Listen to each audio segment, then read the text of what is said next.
efetivamente vai entrar no caixa do Flamengo, segundo a previsão feita pelo clube. E a gente tem ali, primeiro, um ponto importante, as transferências de atletas, elas contam com 70 milhões que ainda precisam ser realizados. Então é bom assim, o torcedor saber que o Flamengo vai ter que vender jogadores neste ano. Assim como vendeu nos últimos anos, vai ter que vender nesse de novo. Tem que renovar o patrocínio com a Caixa. Isso para fazer aquele valor das entradas que apareceu na tela anterior. Nesse das saídas, os custos são aqueles salários de jogadores, manutenção do clube, tudo aquilo que está sendo pago no dia a dia. Penhoras e acordos, Profut, empréstimos, todos esses são pagamentos de dívidas, né, de diferentes tipos de dívidas. É interessante de mostrar como essas dívidas são muito menores no caso do Flamengo, né? Outros dirigentes, olhando para esses números, devem estar morrendo de inveja, como você acabou de dizer, porque são valores bastante baixos. E isso permitiu que o Flamengo tivesse um montante ali para investimentos bastante alto, 244 milhões. Então, por enquanto, está tudo dentro do esquema. Porque eu tenho ouvido muita gente falar, e quem fala demais dá bom dia a cavalo, que é outra... Opa! Olha!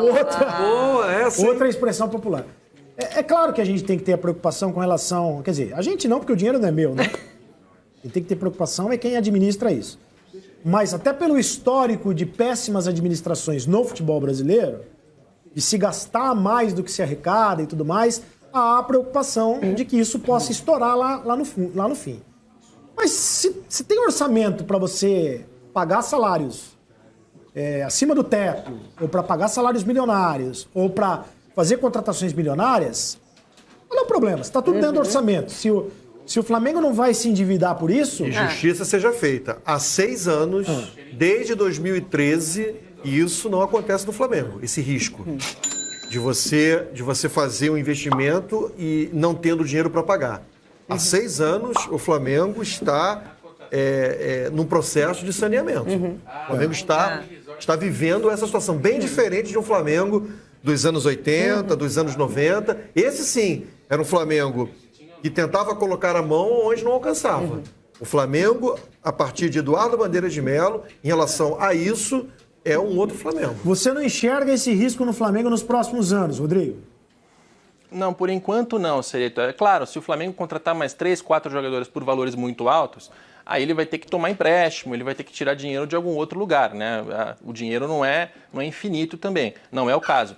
Mas o que é interessante, naquela lista que a gente mostrou, tem 244 milhões em investimentos que o Flamengo separou para esse ano. Tá? É um valor bastante alto. Desse valor, 100 milhões é o que ele poderia gastar em contratações novas, porque a outra parte já tinha sido comprometida por outras contratações feitas no passado.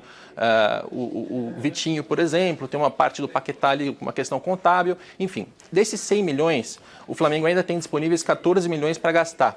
Tá? Então quer dizer que o Flamengo só pode contratar 14? Não dá para contratar 20 ou 25? Não, ele pode contratar mais do que isso, mas ele vai ter que tirar dinheiro de algum outro lugar, vai ter que tomar um empréstimo. A diretoria do Flamengo está pensando nessa possibilidade. Se for tomar um empréstimo, realmente tem que passar pelo conselho. Enfim, tem que captar dinheiro de uma outra forma, mas o que a gente vê nos números hoje é que mesmo comprando Rodrigo Caio, Arrascaeta, ainda tem 14 livres, então a situação ainda está saudável.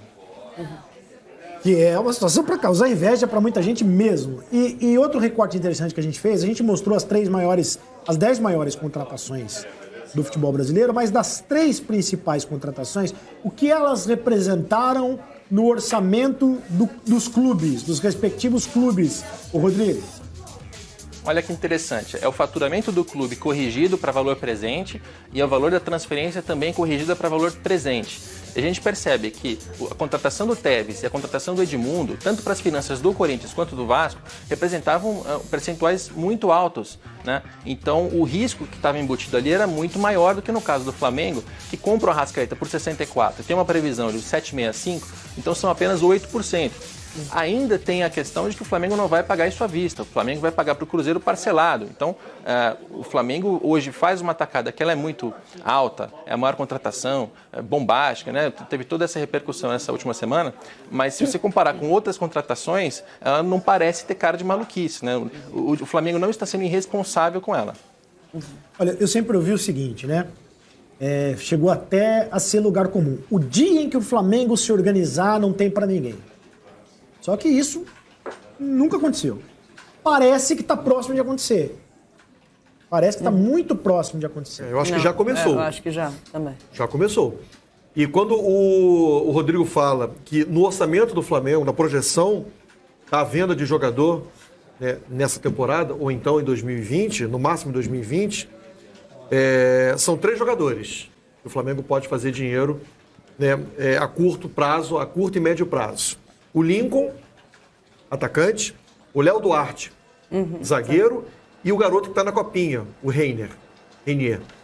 São esses 3 jogadores que o Flamengo pode negociar nessa temporada para poder justamente fazer a conta fechar, que já está dentro do orçamento. E não é só o Flamengo que faz isso, não.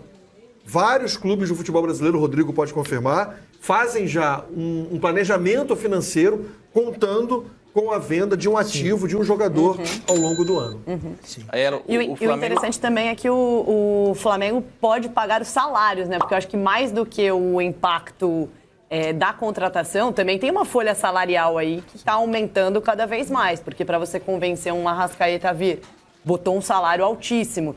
E é interessante que os jogadores hoje sabem que o Flamengo pode pagar esse salário, porque antigamente tinha muito essa coisa, vamos fazer a contratação, aí promete um salário milionário, e em determinado momento, putz, atrasou 1 mês, atrasou 2 meses. Acontece com muitos clubes ainda no Brasil, essa coisa de atrasar salários, e os jogadores já sabem que no Flamengo isso não está mais acontecendo, né? Então é também uma segurança para o jogador, falar, tudo bem, eu vou pra lá. O jogador se fala demais, né? Na verdade, nessa hora, o jogador antes de fechar... Né? Antigamente ligava, né, Renata? Agora manda mensagem. E aí, olha só, como é que o negócio saiu? Não, pode vir que o mês tem 30 dias. O mês do Flamengo hoje tem 30 dias. Aquela famosa frase do Vampeta de que eles fingem que pagam e a gente finge que joga. Foi no Flamengo, né? Foi no Flamengo. Isso me parece hoje muito, muito, muito distante, né, Rodrigo? Muito distante. E engraçado é que isso virou até um motivo de crítica da torcida, né? Recentemente tinha as faixas ali de salário em dia e porrada em falta, o que também mostra que a torcida tem que se atualizar.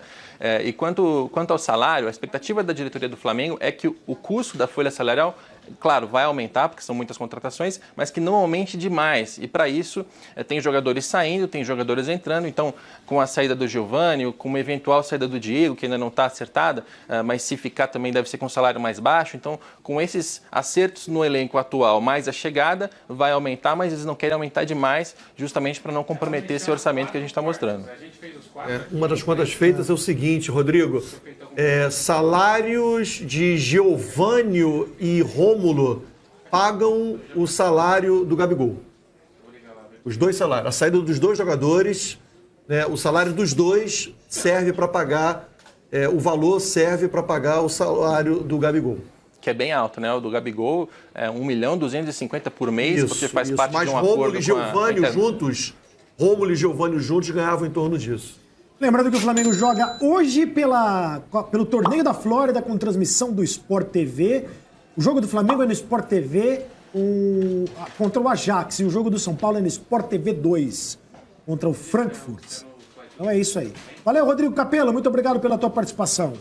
Valeu, Sereto. Parabéns pelo novo programa, hein, Sereto? Acabou a brincadeira, hein? Acabou a brincadeira, obrigado. Agora acabou a brincadeira oficialmente, obrigado. Vamos a... Pra onde que eu até me perdi, agora já não sei mais pra onde eu vou. Pra Paris, pro Rafael... Você esqueceu? É difícil alguém me derrubar. Você esqueceu? É difícil alguém me derrubar. Mas o Rodrigo Capello me derrubou. Ô, Rafael De Angeli.